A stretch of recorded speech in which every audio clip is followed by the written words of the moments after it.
Hello friends, welcome to Abbe's homely cooking. இன்றைக்கி நம்ம சூப்பரான கிராமத்து ஸ்டைலில் பாலக்கீரை கடையில் தாங்க பார்க்க போகிறோம். ரொம்ப டேஸ்டியாக எப்படி செய்யலான்னு பார்க்கலாம் வாங்க. அடுப்பு பற்ற வச்சு ஒரு சட்டி வச்சுக்கலாங்க. கழுவி வச்சுருக்கிற பாலக்கீரையை அதில் சேர்த்துக்கலாம்.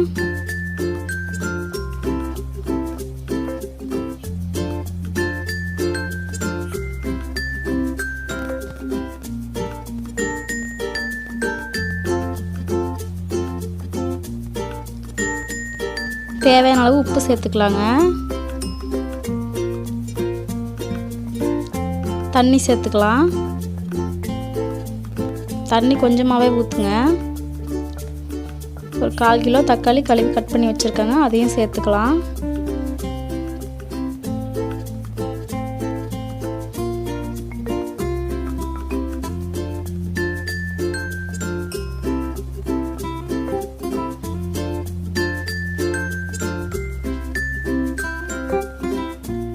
இப்போ கொஞ்ச நேரம் மூடி போட்டு வேக வைக்கலாங்க.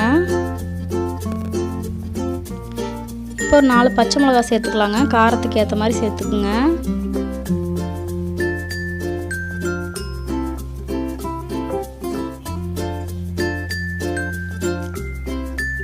பெருங்காயம் சேர்த்துக்கலாங்க. ஒரு 2 டேபிள் ஸ்பூன் பெருங்காயம்.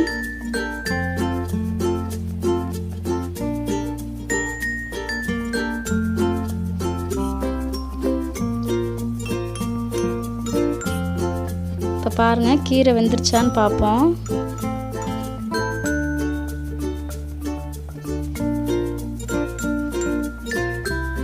கீரை நல்லா வெந்துருச்சுங்க. தண்ணியை வடிகட்டிட்டு கடைஞ்சிடலாம்.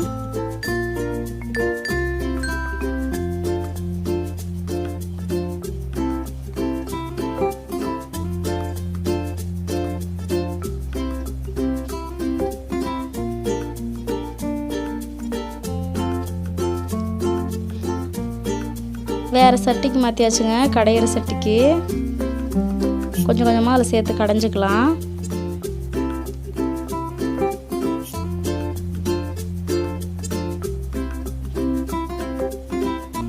இது மாதிரி மண் சட்டியில் செய்கிறப்ப இன்னும் டேஸ்ட் ரொம்ப நல்லா இருக்குங்க.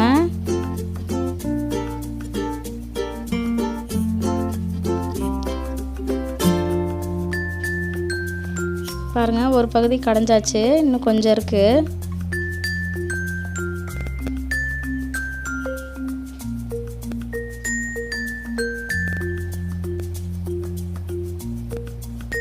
அதையும் அதில் சேர்த்துக்கலாங்க.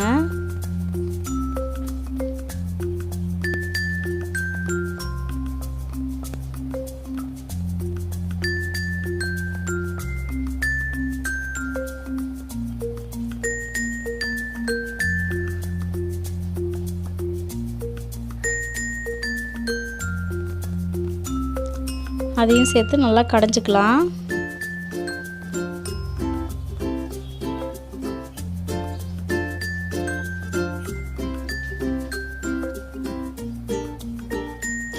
இப்போ அடுப்பில் சட்டி வச்சு கொஞ்சம் எண்ணெய் சேர்த்துக்கலாங்க.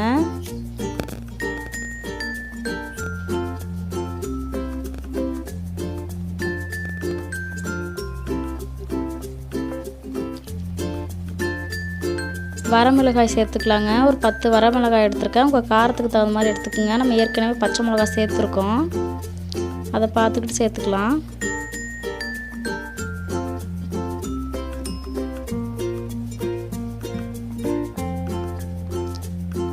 நல்லா அப்படி வறுத்து விட்டுருங்க.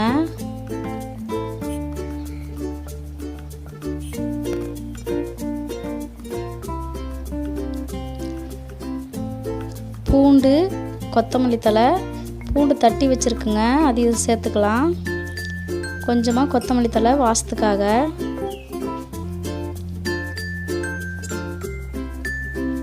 இந்த மாதிரி பூண்டு தட்டி எண்ணெயில் சேர்க்குறப்ப இன்னும் நல்லா மணமாக இருக்குங்க.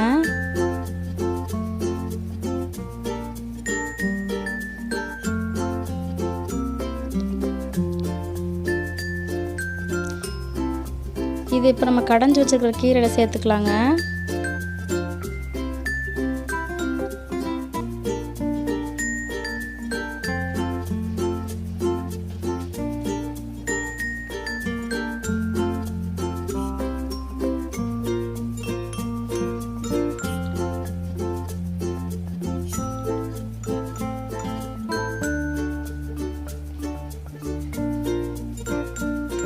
அதையும் சேர்த்து நல்லா கடைஞ்சிக்கலாங்க.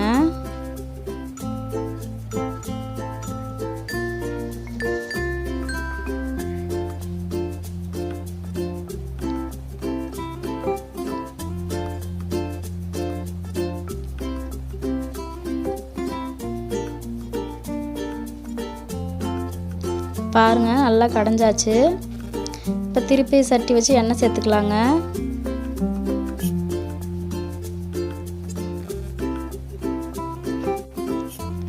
கடுகு 2 டீஸ்பூன்.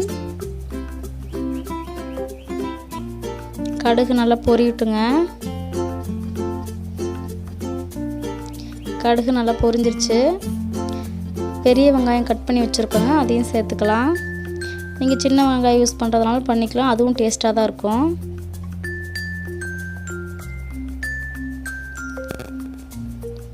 நல்லா வதக்கி விட்டுக்கலாங்க. வெங்காயம் நல்லா கலர் மாறணும்.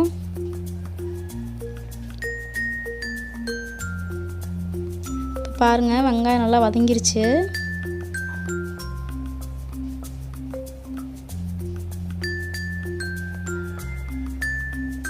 இந்த டைமில் புளி கொஞ்சமாக கரைச்சி வச்சுருக்குங்க, சின்ன சைஸ் புளி. இந்த புளி தண்ணி அதில் சேர்த்துக்கலாம்.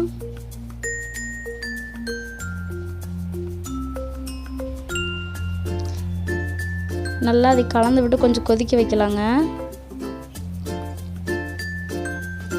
பாருங்கள் நல்லா கொதிச்சிருச்சு. இப்போ நம்ம கடைஞ்சி வச்சுருக்க கீரையை அதில் சேர்த்துக்கலாம்.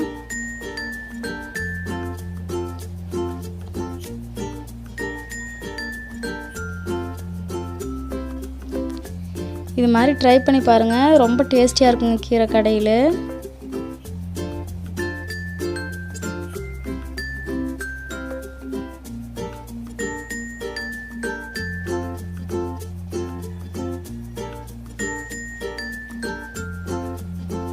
அதில் கொஞ்சம் தண்ணி ஊற்றி கொஞ்சம் கலக்கி ஊற்றிக்கலாங்க. நம்ம முதல்ல வடித்து வச்சுருந்த தண்ணி இருக்கு இல்லைங்க, அதையே சேர்த்துக்கலாம்.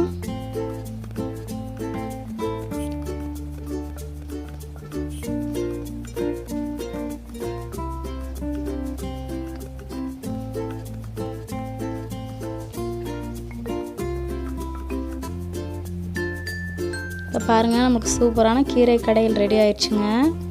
ட்ரை பண்ணி பாருங்கள். இந்த ரெசிபி பிடிச்சிருந்தா லைக் பண்ணுங்கள், ஷேர் பண்ணுங்கள், கமெண்ட் பண்ணுங்கள், மறக்காமல் சப்ஸ்கிரைப் பண்ணுங்கள். தேங்க்ஸ் ஃபார் வாட்சிங்.